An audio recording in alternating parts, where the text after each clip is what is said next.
So I think Tim and Cormac gave a pretty good overview of what P2P investment is. I sort of work from this definition, which is investing or lending money direct to companies or individuals via an electronic platform. And there's a spectrum of ways this is done. You've got the Zopa, the rate setter at one end, where it's very much coming on and you lend the money, and those direct connections happen a little bit under the bonnet. But it's still very much a direct connection between an individual and a borrower. And then on the other end of the spectrum, you've maybe got the likes of Funding Circle or ourselves, where you might still auto-lend and put your money on and have the platform spread your money across borrowers, but you've also got the ability to select individual borrowers that you're going to put your money to. This tends to be when you have larger borrowers. So Funding Circle might have borrowers looking for up to £1 million. We, as a platform focused on infrastructure, might have people borrowing up to 4 or 5 million at a time. So it's a big area. It started, as we heard, from lending well in 2004 with Zopa, but starting from that initial place where it's individuals lending to individuals, which was Zopa's specialism, it's morphed out to cover virtually every niche of the debt market in the UK. So we've got a sort of connection between Abundance and Zopa, and that one of my fellow co-founders was a founder of Zopa. So we've sort of seen this industry develop over the last 12 years. So Zopa pioneered it 2004. They were really on their own until 2010, when Funding Circle came in, using a similar loan-based lending model, which at that point was, you heard from Giles earlier, was unregulated. Funding Circle came in and took the same approach, but opened up individuals lending direct to SME businesses in the UK, providing the working capital to business, again cutting out the banks from that part of the lending market. Funding Circle has since started to move into more asset-backed finance. They've even started to do a bit of property lending. Property lending is probably one of the most diverse aspects of the P2P ecosystem. There's a myriad of platforms operating in this space. Lend Invest probably being one of the sort of the top tier. Wellesley & Co, another interesting platform. And a lot of the property guys have really come from the old broker networks that were doing bridging finance in property lending, have taken their businesses online. And what you'll find there is, more often than not, you're looking at that sort of short-term bridging capital, maybe 6-9 month term period, lending to developers of buy-to-let, or sort of developers of new build property. The other sort of fascinating space, really one I quite like, is the invoice lending space. I like it because my business I had prior to Abundance, I relied heavily on what's called factoring or invoice lending. This is, I don't know if you're familiar with this, but it's small businesses, often cash flow issues. That means they raise an invoice for a company and they can sell that invoice to get the money in early, rather than maybe waiting for the 60 to 90 day payment terms that they would normally have. So when you sell the invoice, you sell it to an investor through these platforms. The investor gets a return, and the return will be linked really to the credit worthiness of that invoice. So a blue chip firm, the return will be slightly less, but maybe a less credible counterparty to the invoice, the return is higher. But a very interesting space with sort of short-term lending opportunities with good return. The other sort of area which is fascinating is the asset lending space. There's again a whole range of different platforms specialising in different areas. I've pulled out, I don't quite know how you call them, but ABL Rate, because they came into the market focusing on aircraft leasing finance. There's other people focusing on sort of luxury yacht financing who've got specialist platforms. So it's a whole ecosystem, and very much where Lending Well are offering an interesting opportunity is to look down and not have to do the work to get to each of these platforms, but get direct into the ones that have gone through their process of getting listed on the platform. We take a very specific niche in the ecosystem. We're focused on infrastructure lending. We do long-term project finance. We've up to now been focused on sort of predominantly renewable energy, doing long-term finance into wind, solar projects, biomass. But in 2017, our pipeline of projects is starting to move into the PFI space, so giving people the opportunity to sit alongside institutions, going into financing the building of schools, hospitals in PFI programs, which is a really exciting development for us. But the key thing within our world is we're different to a lot of the other lending platforms because we focus on bonds, we don't do loans. I'll touch on some of the reasons for that further into the presentation. But as an ecosystem, as a thing since 2004, as Tim and Cormac were explaining, it's an industry that has grown significantly. From the early days when I think Zopa did more than 10 million in their first year, we've now got 7 billion of cumulative funds that have flown through the platforms in the UK. So why has it grown? I think Tim and Cormac gave some pretty good insight into this. I'm taking this a little bit more from the investor perspective. Transparency is one of the key aspects.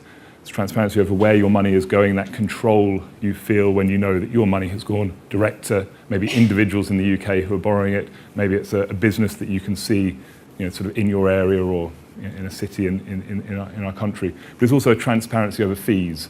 As we've maybe referenced in the previous presentation, the traditional world of investing has many layers of fees. You might have a platform fee, a wrapper fee, then you've got this sort of opaque fund structures with a myriad of fees in there.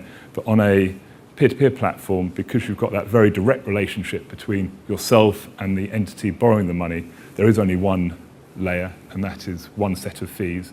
And again, it's the simplicity, and I think Cormac touched on this. These are businesses that have grown up in the digital world.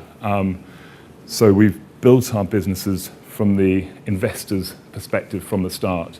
The traditional investing world has had to go on this huge journey from people running about with bits of paper to sort of early technology systems in the 70s, cobbling these together to then try and create a system that works for a retail investor in the modern world. You've also got a system which all tags in huge institutional investors. So the FTSE, it's not really designed around retail investors as a market. It's designed around the big institutional investors, the professional investors, and that has negative consequences for retail investors. But I think as Tim and Cormac explained very succinctly, one of the key drivers for the growth is just that stability of the return that you can get through these platforms when you're going direct, and the removal of that market risk, which can so often sit there when you're investing into companies through the traditional mechanisms.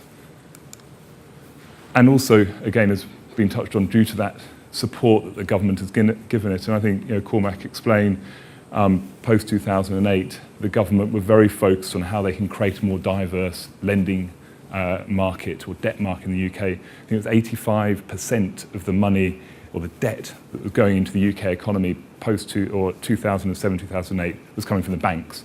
So when we had a banking crisis, that flow of money dried up and our economy suffered. Where in the US, they've got a much more diversified debt market, and they were able to recover quicker because, as Cormac showed, that internet, that connection of different people in the debt market was much more robust. There wasn't one single point of failure. And because of this desire to create this diverse ecosystem, the government have been doing a lot of positive things. So regulation, as we've touched on, the loan-based world was unregulated. We, as a platform focused on bonds, have been regulated since we started. We were the first crowdfunding platform, peer-to-peer investment platform, whatever you want to call us, that got regulated. It was painful. We had to go through 2 years with the FSA, as it was then, trying to explain that allowing individuals to invest directly into companies was not a ridiculous idea. The government was saying people wouldn't understand direct investment. It was too complicated, too risky. And we said, actually, you've allowed people to invest direct into RBS for many years. This was back in 2008. The guy running RBS didn't understand the risk in his own business, let alone you're the retail investor, global corporates, market risk spread across the world. How can individuals necessarily always get their head around that? But smaller UK companies, in our context, wind farms, solar farms, infrastructure projects, these are relatively simple things to get your head around. Once the sector's been fully regulated, ISA was the next big step forward for us. We sat on the Treasury Working Group helping design the rules and regulations, and I think one of the things I found most sort of interesting as one of the drivers for why the government were interested in this move to get the ISA was a sense that up to now, ISA, it's a subsidised pot of money. All the returns coming in are tax-free. And this is money that has traditionally gone into the big listed companies on the stock exchange. Companies that have no real affinity to the UK, don't necessarily pay their taxes. Apple being a classic example at the moment. They are footloose, but by opening up ISA to the peer-to-peer world, it's encouraging that subsidised money into the smaller businesses in the UK, the businesses that pay their taxes, the bedrock of a good society, really, the people that employ the growth engine. So I think that was one of the, beyond this diversification issue, is one of the key reasons the government were keen to broaden out ISA to allow the smaller businesses in the UK and individuals actually to benefit from that subsidised money. So innovative ISA is coming. I suppose we've got two choices at the moment. We've got the cash ISA, which, I think that says it all. We're lucky to maintain our capital value within that context, or in that segment. And then we've got the stocks and shares ISA, which is volatile. And the sort of, I think that's enough said on that, really. So what does the innovative finance ISA offer? Well, it's a new place within I think Cormac and Tim really explained quite nicely, offering that sort of balance between the cash and, yes, the potential for sort of maybe high returns in the stocks and shares, but also a lot of angst around the volatility. But critically, it offers that uncorrelated return. And often a sort of an advisor or sort of wealth manager will suggest that you should have 10% of your portfolio in alternatives. In the old days, that used to be going off and finding an unlisted bond or share offer from a Brazilian rainforest plantation or something, and there were some horror stories coming out of that. But now, with the innovative ISA being opened up to effectively that sort of alternative segment, that uncorrelated asset class, you can get a regulated alternative within the sort of the tax wrapper, the ISA. So all that benefit, but with a much greater amount of security around it. So different commentators have got different views, but there seems to be quite a neat sort of one that is being played, that by 2020, 20% of the ISA market will be sitting within the IFISA part of the wrapper. I actually think it's going to grow the ISA market, even beyond the increase of the allowance from 15,000 to 20,000, because of just the simplicity and the ease of use of the platforms. It's going to bring a new breed of investor into ISA. So I'll just have a quick sort of reference to SIPs before I move on to talk a little bit about abundance. So traditionally, it's been quite hard for the P2P world, whether it's loan-based or bond-based, to operate within the SIP market. And that's primarily been because we've been seen as sort of alternative, niche, new, and also for the loan side, unregulated. But this is changed, obviously. Now the regulation is in place. It's much easier for platforms to demonstrate the systems and controls to the SIP trustees, the SIP, the pension firms, to allow their assets to then be accepted. So ThinCats, who are a P2P loans platform, and ourselves, and I think RateSetter actually should be on here, have been offering SIP-eligible investments since 2013. And then November last year, we became the first P2P investment platform to actually get regulated to arrange personal pensions. And this means we can offer an abundance pension, which is a SIP. It means people can transfer money from existing SIPs or pensions across to our platform, a proportion of their total portfolio, and then invest that directly into our investments. So just to sort of conclude, I suppose, really just a few slides talking about abundance and what we're aiming to do as we build up to the launch of our ISA on the 1st of November. So I think as maybe just talking a little bit about the ISA structure, as Tim referenced, ISA eligibility, or the if ISA, has been in place since the 6th of April. But to actually launch an ISA that you can invest into the loans or the bonds, you have to be a regulated firm and you have to have your instrument authorised. This gets a little bit complicated at this point, but So what happened on the 6th of April is the framework for the IFISA was launched, but it was only eligible for loans, and at that point, virtually none of the peer-to-peer lending platforms like Zopa and RateSetter were actually fully regulated. So though regulation has come in for the loans-based platforms, they're going through a process of getting fully authorized by the regulator. So we're expecting the first of those, the Zopa and the RateSetter, to come out of the regulatory process and be able to have their loans within the IFISA, probably within the next month or two.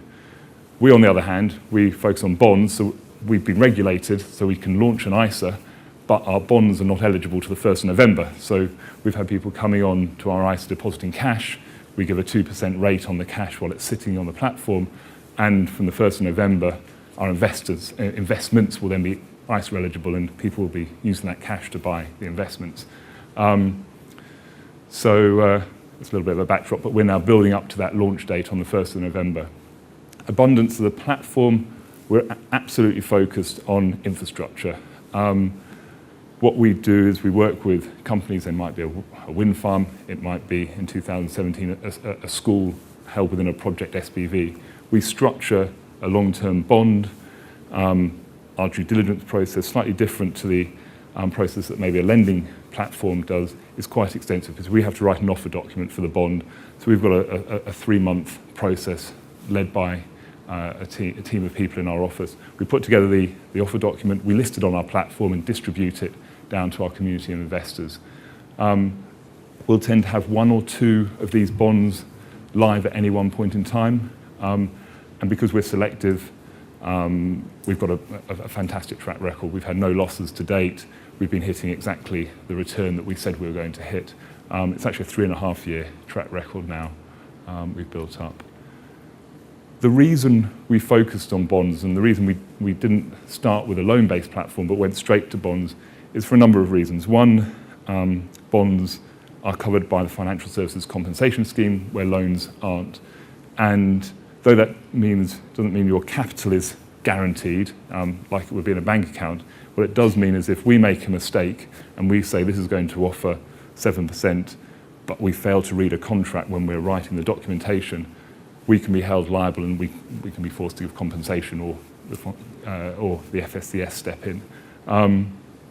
That's one reason, but the second and probably most important reason we focus on the bond is that the company issuing the bond has to be a PLC. In a loan-based environment, it's a private company. And we think this is really important because the PLC was set up as a company structure to protect investors against the interests of the company. There's a number of controls that are built into a PLC structure which are there to help us make sure that the company is doing what it said it would do with our investors' money, and to give us a bit of extra control and insight.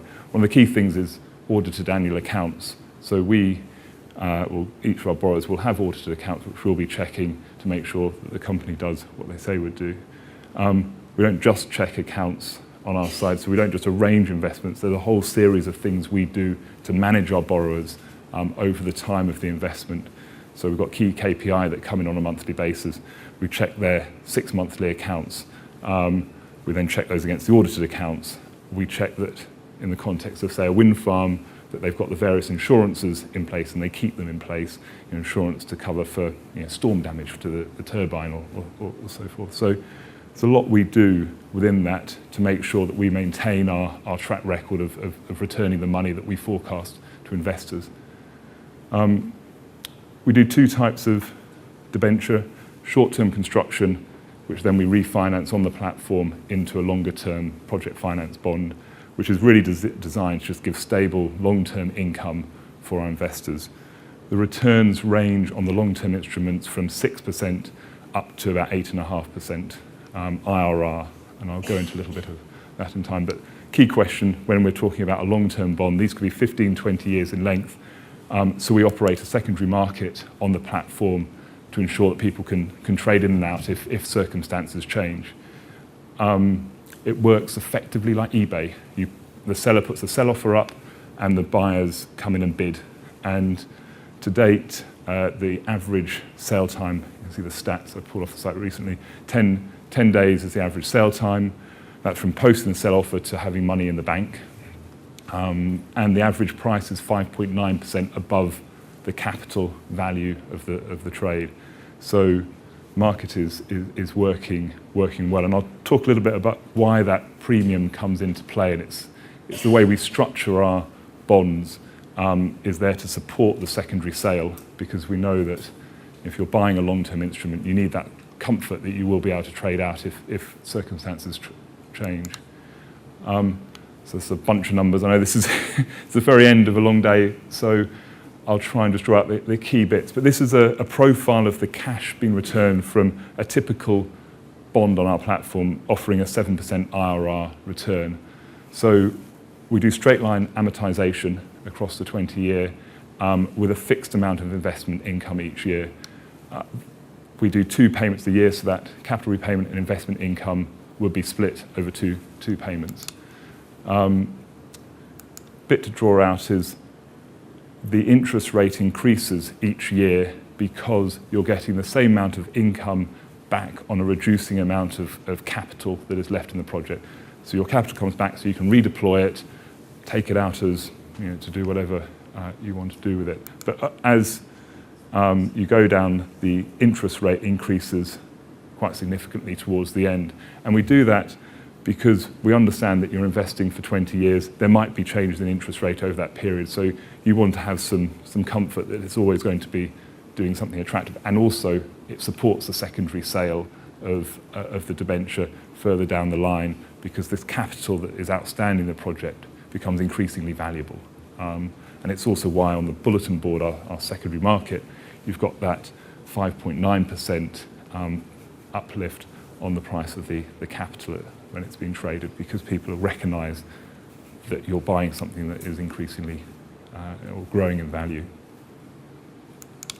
So just to conclude, I thought I'd just talk about the 2 projects that we can talk publicly about at the moment, which are getting ready for the launch, to coincide with the launch of our ISA. So we're not launching any projects to the platform until the 1st of November, because we don't want to be doing any raises across the ISA launch.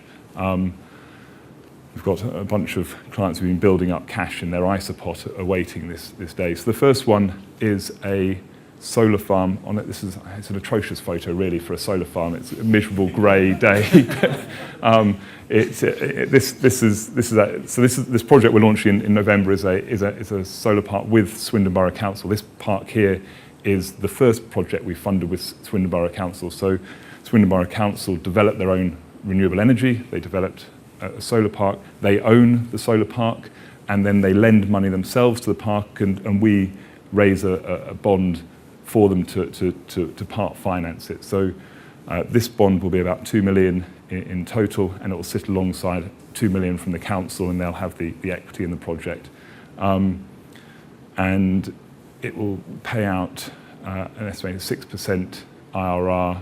Actually, that's a fixed returning 6%, and it will be a 20-year debenture. So the term period will match the government contract for the sale of the energy. And this is going to be one of the last of the sort of subsidised solar parks available in the UK. We're moving to a non-subsidised renewable world over the course of this year. The other project that should be launching to coincide with the ISA is, again, one of the last subsidised wind turbines in the UK. It's a feed-in tariff project based up in Aberdeen. I think you can see from the grass there, it's a very windy spot. It's going to be a refinance of an operational turbine. It was connected to the grid in August. We provided a construction bond to build the turbine, which we raised 2.5 million for just before Christmas. That paid 12%. It will be refinanced November to December with a longer term debenture, which will be a 20-year debenture, and that will be paying a 7.5% with that construction risk removed. It's going to be, I don't expect this to mean a lot to you, but in the offer document that will accompany the project when it goes live, it's an Enercon turbine. Enercon are the world's leaders of wind turbine manufacturers. It's a German company. So very extensive warranties that are in place around the performance of the turbine over its life. That is it. If you want to sort of learn more, I'll be around afterwards. Please just read the sort of the piece at the end as well. Thank you. Great. Thank you.